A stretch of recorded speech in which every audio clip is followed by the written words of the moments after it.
Madame, Monsieur, bonsoir et bienvenue dans notre journal régional, votre journal régional. C'est notre second rendez-vous quotidien, après bien sûr celui de 12h30. Voici, comme d'habitude, tout d'abord, les titres de cette édition du samedi 28 novembre. Nouvelle campagne de la Banque alimentaire. En Guadeloupe, l'organisation s'est déployée sur 60 points de collecte.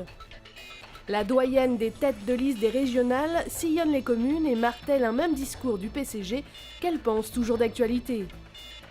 Au Salon du voyage, les Guadeloupéens sont à la recherche de voyages originaux et pas chers. Le journal, Jean-Luc Icard. Des nécessiteux que nous ne voyons pas souvent, que nous ignorons parfois, il en existe bien dans notre pays. Et cela justifie l'action de certaines organisations comme la Banque alimentaire. Elle organise une nouvelle collecte devenue traditionnelle en 18 ans d'existence, c'est dire. Cette année, les points de collecte ont été multipliés sur l'ensemble de la Guadeloupe, comme nous le montre ce reportage d'Anne-Elisabeth Arsène. Une fois par an, la Banque alimentaire organise une collecte nationale afin d'associer le grand public aux actions de dons à destination des plus démunis. 60 points de collecte sur tout le département ont été mis en place pour récolter les dons des Guadeloupéens. Malgré les récentes sollicitations pour venir en aide aux sinistrés dominicains, le public est cette année encore bien présent et continue à contribuer à la collecte de dons de la Banque alimentaire. Moi, je vais faire un don en sortant parce qu'il faut bien aider les gens qui ne peuvent pas se nourrir correctement, les familles, les enfants, et donc c'est nécessaire. Le plaisir de partager tout simplement. Il faut donner à ceux qui n'en ont pas. Parce qu'on m'a donné une liste, donc j'ai choisi sur la liste 2 produits et je trouve que faire de la solidarité, c'est quelque chose de bien, quoi. Par les temps de crise qui courent, c'est tout à fait normal de donner. Un petit geste, un petit, égale. Oh. Ces 2 jours de collecte sont très importants pour la Banque alimentaire guadeloupéenne car les dons en provenance de l'Europe ont fortement diminué, passant de 200 tonnes annuelles à 135 tonnes. Parce que l'aide alimentaire européenne est appelée à disparaître. Donc nous essayons de développer davantage sur le territoire, de faire un travail avec les associations, avec les agriculteurs, avec les grandes surfaces, voilà, pour ne pas perdre l'aide alimentaire en Guadeloupe. 50 tonnes de dons sont récoltés en moyenne au cours de ces 2 jours de collecte nationale et sont distribués avant la fin de l'année aux Guadeloupéens les plus démunis. 824 000 repas, 412 tonnes de produits distribués et 5 000 familles aidées par la Banque alimentaire sur le territoire guadeloupéen. Et cette année, la Banque alimentaire a décidé de ne plus fournir en sac plastique ses donateurs par souci écologique à l'heure de la COP21, mais d'abord dans le cadre de la Semaine européenne de réduction des déchets. Une semaine au cours de laquelle, notamment, le Conseil départemental a multiplié les actions de sensibilisation, les manifestations comme celle animée aujourd'hui au Fleur d'Épée, le reportage de Richard Scott-Tamar. Le Fort Fleur d'Épée accueille des ateliers de création, mais aussi des stands qui montrent comment on peut, au jour le jour, utiliser ces déchets pour créer du comme neuf, une manière amusante de faire du recyclage. À partir de cartons récupérés, on va faire un porte-carte. Donc c'est très utile. Donc on a recouvert le carton avec du simili-cuir. Et puis pour l'intérieur, on va utiliser le papier, j'ai oublié le nom. Cette journée a lieu dans le cadre du plan de prévention et de gestion des déchets non dangereux du Conseil départemental. L'objet du plan est de coordonner l'ensemble des actions qui sont entreprises tant par le pouvoir public que par les organismes privés.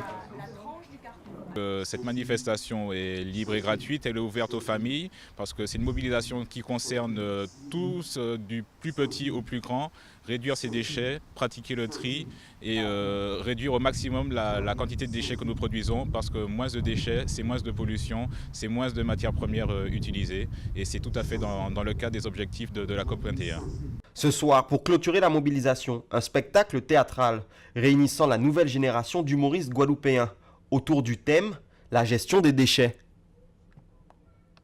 Le Téléthon 28e édition se déroulera les 4 et 5 décembre prochains. D'ores et déjà, des organisations s'y préparent et certaines initiatives en lien avec cette célèbre émission télévisée ont déjà lieu. Aujourd'hui, la ville de Petit-Bourg avait décidé d'organiser une série d'épreuves sportives ou de manifestations diverses pour vous sensibiliser aux dons. Et un jeune garçon s'y est distingué l'an dernier déjà. Il avait relevé un défi pour récolter des dons au bénéfice de sa propre mère. Le reportage de Patrick Curie. Nesson, ce jeune garçon de 9 ans, avait l'année dernière participé à une course du cœur pour sa mère alors gravement malade. Aujourd'hui, il organise la 2e édition pour collecter des dons afin d'acheter des médicaments. Un stand de restauration, une balade en charrette et un défi de VTT étaient organisés pour collecter des fonds. J'ai décidé de faire cette manifestation parce que c'est pour les malades. Et si vous vous rappelez bien, l'année dernière, j'avais 8 ans, j'ai couru le Téléthon pour ma maman. J'ai fait 3 km. Et cette année, je refais mes 3 km. Je voulais en faire plus, mais comme le docteur a dit non, c'est pas pour mon âge, alors j'ai décidé de les refaire. Et cette fois-ci, je continue avec la FM de faire le Téléthon et pour que les malades guérissent et de me soutenir le cadre de sport de Nesson. C'est une mère fière qui se souvient des prouesses de son fils et qui n'est pas étonnée de l'implication cette année encore de Nesson. C'est une bonne cause, c'est quand même une bonne action. Et le Téléthon, c'est vrai, lorsqu'on réfléchit, avait tendance à disparaître.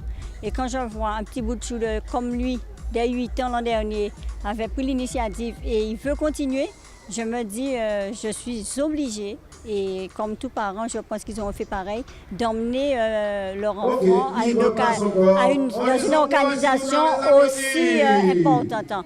Rendez-vous le 4 décembre où Nesson va hériter son espoir au son du cas.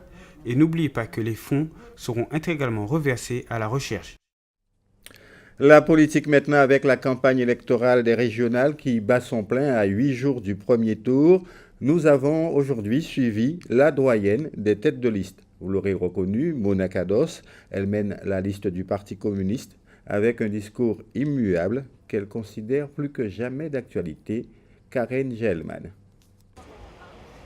Sortie de Mona Kados sur le fief du numéro 4 de la liste Victorin Lurel, Hélène Vainqueur-Christophe, maire de Trois-Rivières.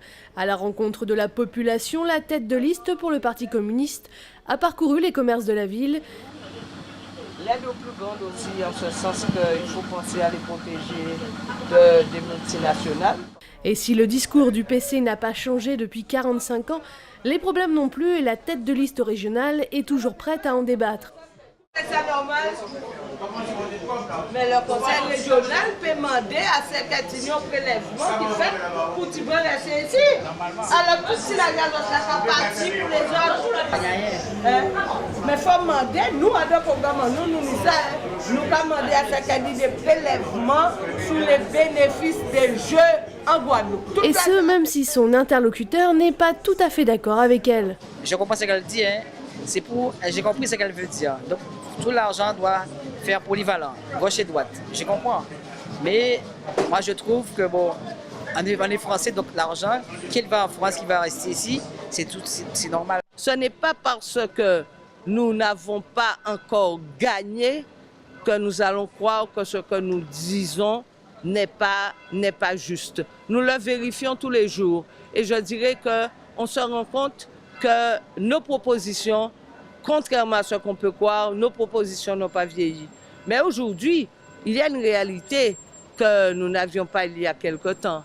Nous avons tout près de nous le cas de Saint-Barthélemy et de Saint-Martin, qui sont des collectivités autonomes. Donc aujourd'hui, on ne peut plus raconter impunément que l'autonomie, ces assiettes vides, avec l'autonomie, on va perdre la sécurité sociale, on va perdre ceci, on va perdre cela. Aujourd'hui, les gens savent très bien que ce n'est pas vrai. Féminisation de la vie politique est un des chevaux de bataille de cette femme politique, un combat qu'elle a transmis à ses colistières. Et je dis que la femme, elle a toute sa place dans la politique, justement, et que là, aujourd'hui, je suis une preuve vivante, et Madame Kados aussi. La campagne de Monacados se poursuit sans nouveauté mais avec conviction. Dans notre grande région de la Caraïbe, il y sera notamment question de ce nouveau bras de fer entre le Venezuela et l'Argentine. Argentine, bras de fer avec le Venezuela. Mauricio Macri, le nouveau président de centre droit de l'Argentine, qui prendra ses fonctions le 10 décembre, entend procéder à une réorientation de la diplomatie de son pays, en particulier sur l'Amérique latine. Il demandera la suspension du Venezuela au Mercosur, l'union douanière sud-américaine, en raison de la répression des opposants politiques et de la liberté d'expression. Le prochain sommet du Mercosur qui réunit l'Argentine, le Brésil, le Paraguay, l'Uruguay et le Venezuela se tiendra le 21 décembre à Asunción et sera l'occasion pour Macri d'invoquer la clause démocratique de l'organisation contre le Venezuela afin de protester contre les abus et la persécution dont sont l'objet les opposants sous le gouvernement du président Nicolás Maduro. Trinidad, présomption de stupéfiants, la police de Trinidad et Tobago a engagé des poursuites pénales contre certains officiers de police impliqués dans la découverte présumée de marijuana dans la maison de l'ancien Premier ministre, désormais chef de l'opposition, Kamla Persad-Bissessar. L'affirmation selon laquelle la marijuana avait été trouvée à la présidence de Persad-Bissessar a d'abord été rendue publique par l'ancien ministre de la Sécurité nationale, Jack Warner. Après avoir été la première femme Premier ministre de son pays pendant 5 ans, Kamla Persad-Bissessar et son parti, le United National Progress, ont perdu les élections le 7 septembre dernier. Elle demeure néanmoins présidente de son parti, dont le renouvellement des membres aura lieu le 5 décembre prochain. Des proches de Persad-Bissessar souhaitent faire dérailler sa candidature à sa réélection comme chef de parti et ont laissé courir de graves attaques sur des détournements de fonds de campagne et autres agissements frauduleux à son encontre. Antigua, Black Friday. L'engouement pour le Black Friday américain gagne du terrain à Antigua et Barbuda, avec un certain nombre de magasins de détail qui se préparent à offrir jusqu'à 50% sur un grand nombre d'articles. Plusieurs magasins ouvrent dès 6h du matin pour accueillir la clientèle déjà nombreuse à cette heure très matinale. Edouard Mansour, un gérant de magasin d'appareils électroniques, apprécie ce jour de solde. Nous ouvrons à 6h du matin, c'est très intéressant pour nous, comme pour la clientèle, car nous proposons des prix vraiment bons et nous voyons une augmentation des ventes, nous a-t-il dit. Le terme Black Friday ou Vendredi fou a été inventé dans les années 60 aux États-Unis pour marquer le coup d'envoi de la saison des achats de Noël. Ce terme fait référence à une opération comptable plus ou moins anecdotique. En effet, on relate qu'à une époque où la comptabilité était tenue à la main, les comptes étaient écrits en rouge car déficitaires toute l'année jusqu'à ce fameux vendredi faisant passer les comptes en positif et donc écrits en noir. Cependant, certains propriétaires de magasins se plaignent d'une concurrence acerbe, les poussant à réduire leurs marges, ce qui ne leur serait pas forcément profitable en bout de course. D'autres regrettent ce mimétisme avec la culture américaine qui n'est pas celle d'Antigua et Barbuda et qui devrait continuer à perpétuer ses opérations commerciales durant les fêtes culturelles, à savoir la fête de l'indépendance, Noël et le carnaval. Retour chez nous avec le deuxième jour du Salon du voyage et de la croisière et un nombre impressionnant de visiteurs, des Guadeloupéens friands de découvertes à la recherche du voyage original et pas cher. Anne-Elisabeth Artsen. Le Salon du voyage et de la croisière a attiré depuis vendredi de nombreux Guadeloupéens venus se renseigner, organiser et préparer leur futur séjour comme Anthony. Je suis venue aujourd'hui pour quel voyage je vais aller et mes parents m'ont décidé je pars en croisière le 31 janvier 2016. Je suis venue au Salon du voyage déjà pour m'informer de ce qui est proposé sur la Caraïbe. Je viens de revenir aux Antilles, donc je vais pouvoir visiter mon île mais aussi ce qu'il y a autour. Et deuxième chose, étant célibataire, je viens voir ce qu'offrent les différents partenaires pour les gens qui souhaitent partir en voyage seul. Parce que souvent, on a des offres en couple ou en groupe, mais on n'a rien pour les personnes célibataires. Et il y a de plus en plus de femmes seules ou d'hommes seuls qui ont aussi le droit de profiter. Je voulais juste des infos, comme on doit voyager bientôt. Alors pour savoir à peu près comment ça va se passer, être dans le ressenti un peu avant le départ. Surtout pour la fin de l'année, il y a des propositions, il y a plein de croisières à faire, avec les enfants en plus.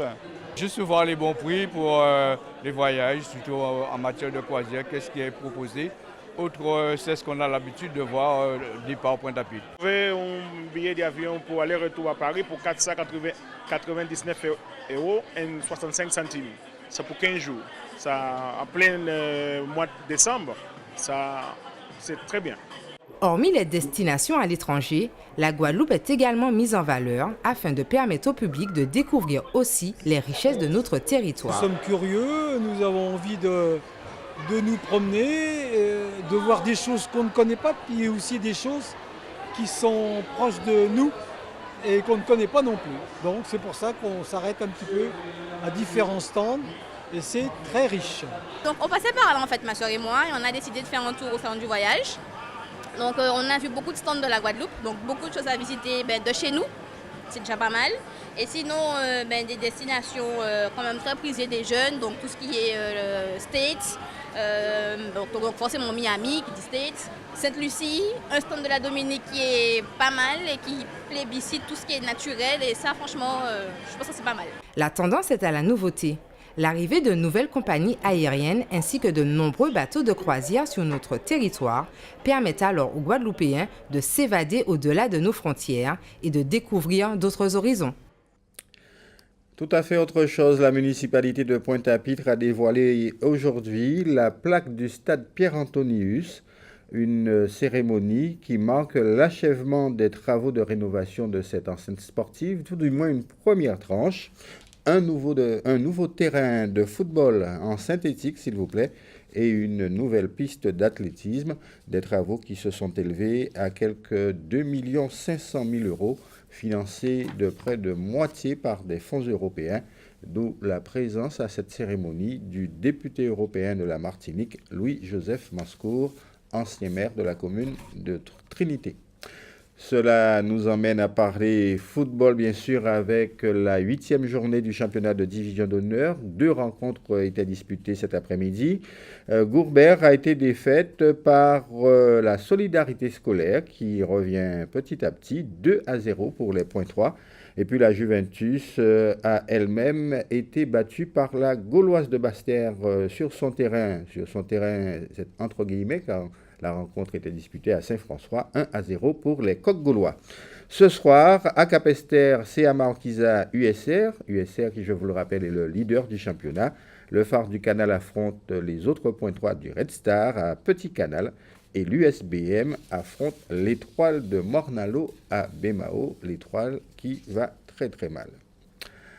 La Guadeloupe, on le sait, regorge de plantes médicinales et de plus en plus de passionnés, voire des professionnels de la médecine, y consacrent des études et veulent surtout sensibiliser les Guadeloupéens à la connaissance de cette véritable richesse. À Mornalo, une association a ainsi décidé d'organiser des ateliers de découverte à destination du grand public. Patrick Curie.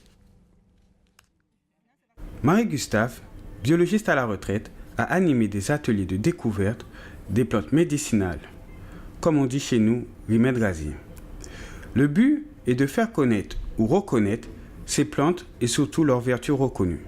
Comment réapprendre ce que nos grands-parents savaient pour nous soigner? Parce qu'il y a des plantes médicinales, des remèdes gaziers qui peuvent soigner les affections de santé primaire, diarrhée, hypertension, diarrhée, cholestérol, hypertension. Donc vous voyez, et des plantes qui soignent les affections lourdes, dont il faut faire beaucoup d'attention, mais aussi des plantes qui soignent les petits bobos de tous les jours. La Guadeloupe est considérée comme un haut spot de biodiversité. Seules 10 régions dans le monde détiennent ce titre. On dénombre dans notre pays 3800 plantes, dont 625 répertoriées, utilisées tous les jours et parfois oubliées. Les plantes sont des êtres vivants. Chaque plante est une usine de fabrication de molécules chimiques. Alors, nous savons, nous connaissons certaines parce que nous les utilisons, mais il y en a d'autres que nous foulons au pied sans faire attention. Mais il faut vous dire que toutes les plantes viennent avec quelque chose. Mais il y en a beaucoup qui sont utiles parce que la Guadeloupe est très riche en plantes médicinales, en remèdes gaziers, que la Plamédarum essaie de remettre au goût du jour en les faisant connaître. Pour ces participants, Ces ateliers constituent un enrichissement personnel. Mais pour connaître encore plus, parce que je connais déjà certains remèdes rasiers, mais je ne connais pas tout. Donc j'ai voulu encore connaître plus, puisque les plantes on les voit et puis on ne retient pas forcément les noms. Donc ce petit parcours de ce matin m'a permis encore de connaître un petit peu plus les plantes et ainsi que leurs propriétés. Les remèdes rasiers sont des médicaments, donc il est important d'en connaître l'utilisation et le dosage précis. Depuis 2005, 17 plantes de Guadeloupe sont entrées dans la pharmacopée française.